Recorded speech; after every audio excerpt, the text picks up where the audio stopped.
increases muscle growth, among other functions. The brain signals the testes to release testosterone into the bloodstream.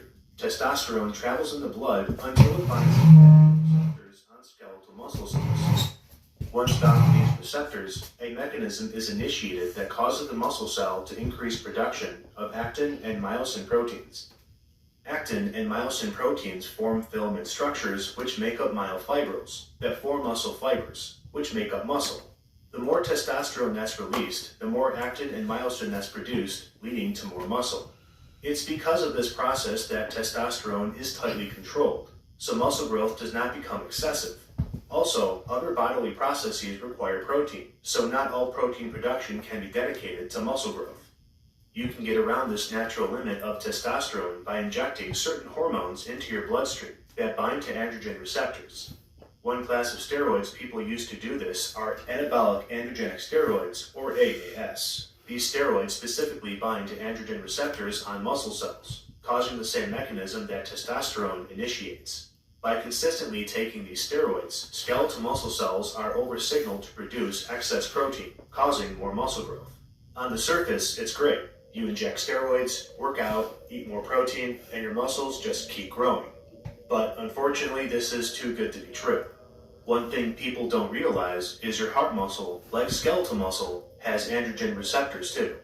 As your other muscles grow in size, so does your heart. Stronger heart muscles are beneficial to a point, because your heart can pump more blood and has more endurance. But it's not long till this starts to become a problem. When the heart becomes too large, it's known as cardiomegaly. The weight of a normal heart for a man is between 280 and 350 grams, with any weight over 450 grams being diagnosed as cardiomegaly. In some cases of steroid abuse, heart mass has increased to 580 grams, a 65% increase over normal heart weight. Cardiomegaly has a negative effect on cardiac performance and can be fatal. To explain how cardiomegaly is bad, let's look at how your heart works. The heart has chambers that fill with blood. Muscles in the chamber walls contract to pump blood out of the chamber. The more active you are, the bigger and stronger the muscles become.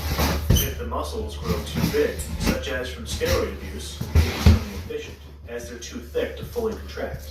Blood begins to pool in the ventricles, known as congestive heart failure. You would never know these issues exist on the outside, but on the inside, it becomes clear.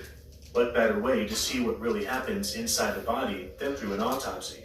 Autopsies performed on athletes who succumbed to sudden cardiac events were reviewed by several science journals. In this section of the video, I'll review some of those findings to see what really happens inside the body. In 2020, the science journal Medicina conducted a systematic review of 27 autopsies of athletes who had sudden cardiac death. The average age of the subjects was 29 years. 94% were male and 6% were female. The subjects participated in different athletic activities, ranging from cycling, marathon running, bodybuilding, and weightlifting.